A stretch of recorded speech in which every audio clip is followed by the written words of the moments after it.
안녕하세요. 박주연 변호사입니다. 요즘 가장 많이 문의하는 사건 중에 하나는 사기와 유사수신 사건입니다.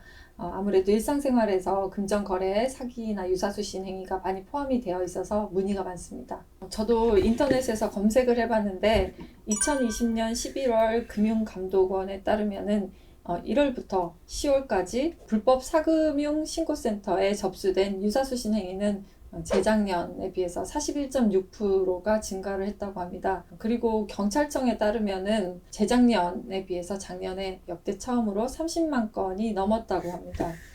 돈 빌려줬다가 돈을 못 받는다고 해서 무작정 고소장 접수한다고 해서 전부 다 사기죄로 처벌받을 수 있는 게 아니에요. 이 사기 범죄는 고소장을 접수를 하는 게 중요한 게 아니라 피해 규모, 범행 내용, 증거, 진술들을 수사하기 좋게 잘 정리를 해서 제출을 하는 것이 중요합니다. 또 고소인으로 출석해서 진술을 하는 경우에도 마찬가지고요. 이때 이제 고소 대리인으로 변호사를 선임할 필요성이 있는 거죠.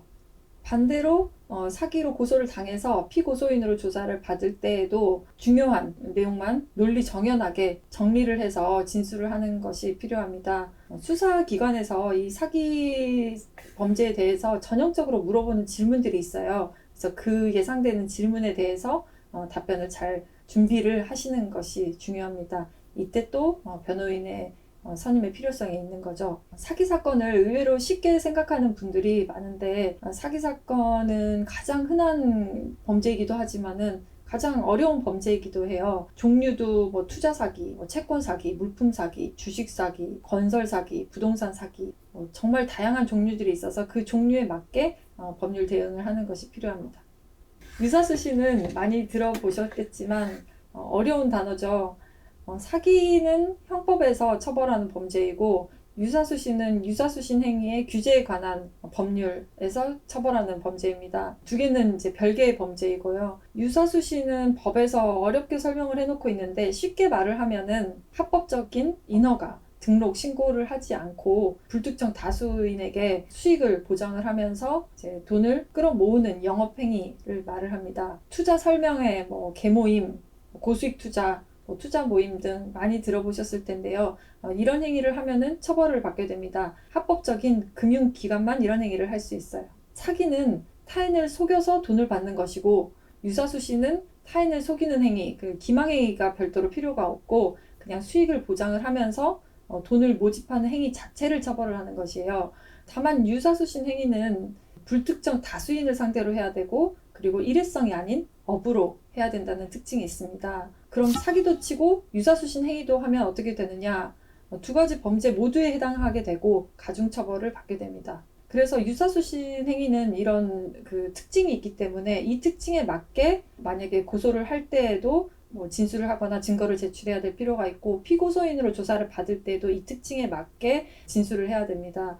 예를 들면 설명의 자료, 그다음에 모집 방법, 그리고 수익 구조, 수당 지급 방식, 그리고 사무실 사진, 거래 내역, 피해자 수 등 핵심적인 자료들을 증거로 제출을 해야 되고 진술을 해야 될 필요성이 있습니다.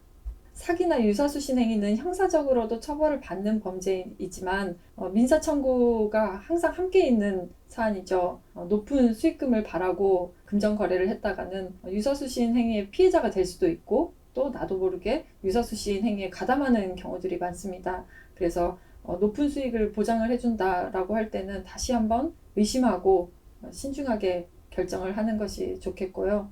큰 돈을 벌 수 있으면 누구나 다 돈을 벌 수 있겠죠. 다들 어렵게 번 돈 쉽게 날리지 않았으면 좋겠습니다. 그럼 또 다음 영상에서 뵙겠습니다. 감사합니다. 유사수신이 문자로 맨날 오는 그런 스팸 문자 같은 것들 아닙니까? 스팸 문자요? 그런 것도 있어요. 이런 거. 저한테 하루 종일 오거든요. 이거예요. 완전 이거. 맞아. 저한테 하루 10통도 넘게 와요. 근데 이런 걸 보고 들어가는 사람들이 있어요? 있죠. 더 이상 고민하고 걱정하고 시간 지체할 거 없습니다. 바로 돈을 날리게 되는. 이런 걸 보고 변호사님께 상담을 받는 사람들이 많나요? 이런 데서 돈을 잃고? 돈을 잃고 상담을 받는 경우가 많죠. 돈을 잃기 전에 이게 여기다가 투자해도 될까요? 물어보는 사람은 한 명도 없거든요. 투자하고 나서 돈을 잃고 상담을 받으러 오시죠. 그러면은 이제 거의 100% 돈을 받지 못하는 경우가 많습니다.